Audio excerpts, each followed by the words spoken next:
Il est 18 h, bonsoir à tous, voici les principales informations de ce mercredi 23 juin 2021.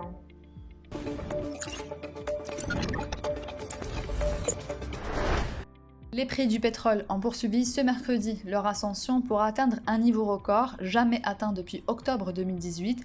Les cours sont motivés par des stocks de pétrole brut qui tendent vers la baisse aux États-Unis. Le baril de Brent s'est changé à 75,54 $ ce matin à Londres, en hausse de 0,98% par rapport à la clôture la veille. Un peu plus tôt, il atteignait un pic à 75,66 $. Les marchés sont dans l'attente des données officielles de l'Agence internationale de l'énergie sur les stocks américains de brut pour confirmer la tendance haussière. Un signal positif pour la vigueur de la demande de brut, estiment les analystes.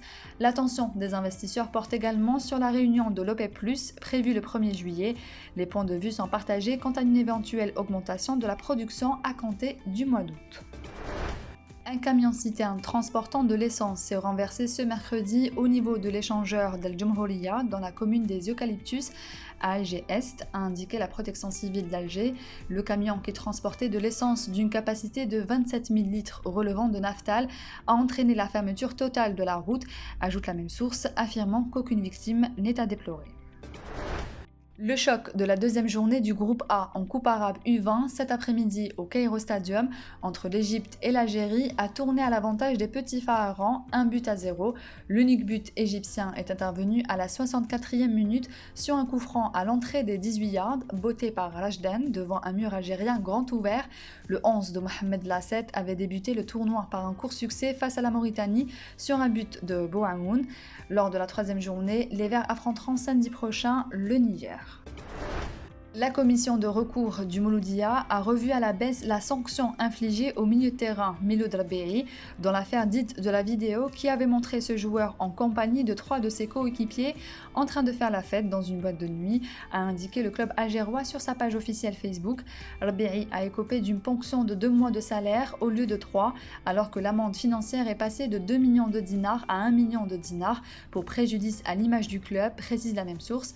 En revanche, le doyen a confirmé les sanctions prises initialement contre les 3 autres joueurs, Toufiq Haddadi, Bilal Ben Saha et Walid Alati. Une exposition de bande dessinée se tiendra du 25 au 27 juin en cours à l'Office Riyad El Fath à Alger, qui verra la participation de plusieurs éditeurs et l'organisation d'ateliers pédagogiques. Au total, 15 exposants participeront à cette manifestation qui connaîtra des séances de vente dédicaces, 3 ateliers pédagogiques pour enfants et adolescents et d'autres pour les adeptes de cosplay.